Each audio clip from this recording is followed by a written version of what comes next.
tanggalin natin ngayon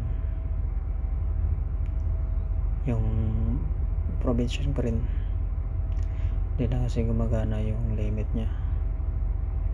Subukan natin i-check.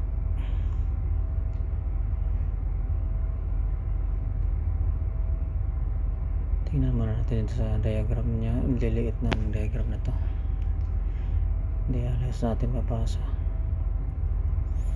Grabe.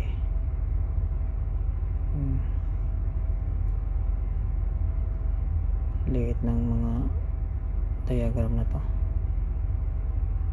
Basahin muna natin, alamin natin kung saan yung mga connection. Dito pala yung ano nya, electrical box nya. Dito yung connection. May mga jumper na dito. Subukan natin, tingnan natin dun sa stock muna tayo dahil nabutan tayo ng time. So stock muna tayo. Ito yung stock natin ngayon. Okay, balik na naman tayo sa troubleshooting.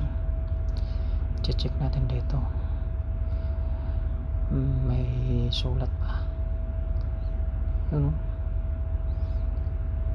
Hindi na nila kinakabit yung safety device ng provision crane. Grabe. Haba. Ito, tanggalin natin dito. Yun.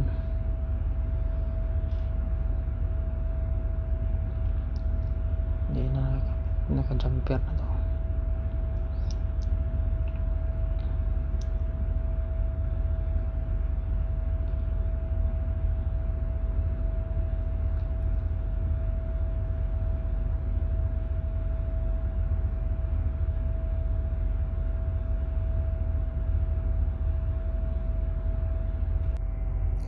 Yan pala mga lods yung wristband bits.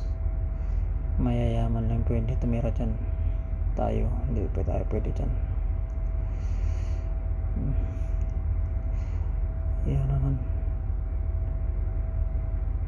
yung hindi nila tinatanggal nila yung mga safety device ng crane.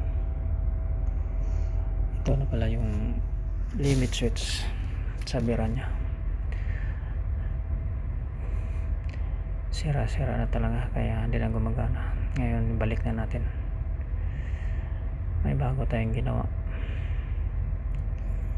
Balik natin. May assistant pala tayo.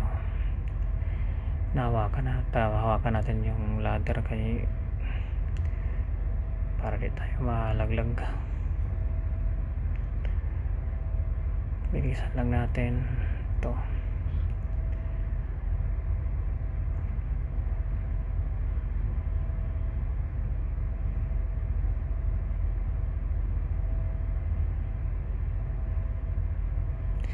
Ngayon natapos natin pagkabit.